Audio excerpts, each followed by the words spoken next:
ಬಾಂಗ್ಲಾದೇಶದಲ್ಲಿ ನಡೆಯುತ್ತಿರುವ ಅಲ್ಪಸಂಖ್ಯಾತರಾದ ಹಿಂದೂಗಳ ನರಮೇಧ ಎಂಬುದು ದಿಗ್ಭ್ರಮೆಯನ್ನುಂಟು ಮಾಡಿದೆ. ಭಾರತ ಎಷ್ಟು ಉದಾರವಾದ ದೇಶ ಅಂತ ಹೇಳಿದ್ರೆ, ಇಲ್ಲಿ ಅಲ್ಪಸಂಖ್ಯಾತರು ಯಾವುದೇ ಭಯವಿಲ್ಲದೆ ನಿರ್ಭೀತಿಯಿಂದ ಬದುಕುತ್ತಾರೆ. ಆದರೆ ಇದೇ ಪ್ರಪಂಚದ ಬೇರೆ ಕಡೆ ನೋಡಿದ್ರೆ ಹಿಂದೂಗಳ ಪರಿಸ್ಥಿತಿ ಅತ್ಯಂತ ಭಯಾನಕವಾದದ್ದು.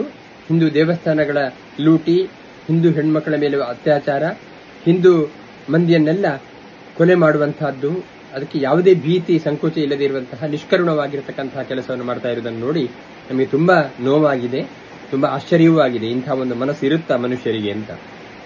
ಈ ಕ್ರೌರ್ಯದ ಪರಾಕಾಷ್ಠೆಯಿಂದಾಗಿ ನಮ್ಮ ಅಲ್ಪಸಂಖ್ಯಾತರು ಬದುಕುವುದೇ ಕಷ್ಟ ಅಂತ ಹೇಳುವಂತಹ ಪರಿಸ್ಥಿತಿಯಲ್ಲಿ ಒದ್ದಾಡ್ತಾ ಇದ್ದಾರೆ.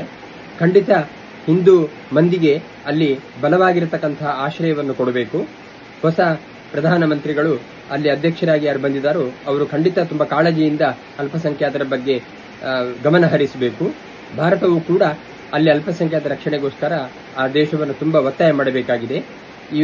ಇನ್ನೂ ಹೆಚ್ಚಿನ ದುರಂತ ನಡೆಯುವ ಮೊದಲು ಅಲ್ಪಸಂಖ್ಯಾತರ ರಕ್ಷಣೆ ಮಾಡಬೇಕಾಗಿರುವಂತಹದ್ದು ಎಲ್ಲರ ಕರ್ತವ್ಯ ಅಂತ ಹೇಳುವುದನ್ನು ಹೇಳ್ತಾ, ವಿಶ್ವ ಸಂಸ್ಥೆಯು ಕೂಡ ಇದರ ಬಗ್ಗೆ ವಿಶೇಷ ಕಾಳಜಿಯನ್ನು ವಹಿಸಿಕೊಳ್ಳಬೇಕು. ಮಾನವ ಹಕ್ಕು ಆಯೋಗವು ಕೂಡ ಇದರ ಬಗ್ಗೆ ವಿಶೇಷವಾದ ಕಾಳಜಿಯನ್ನು ವಹಿಸಿಕೊಂಡು ಹಿಂದೂಗಳ ರಕ್ಷಣೆಗೆ ಕಟಿಬದ್ಧವಾಗಬೇಕು ಅಂತ ಈ ಸಂದರ್ಭದಲ್ಲಿ ನಾವು ಸಂದೇಶ ಕೊಡಲಿಕ್ಕೆ ಇಷ್ಟಪಡ್ತೇವೆ. That's my gadget. Let's go have some fun then.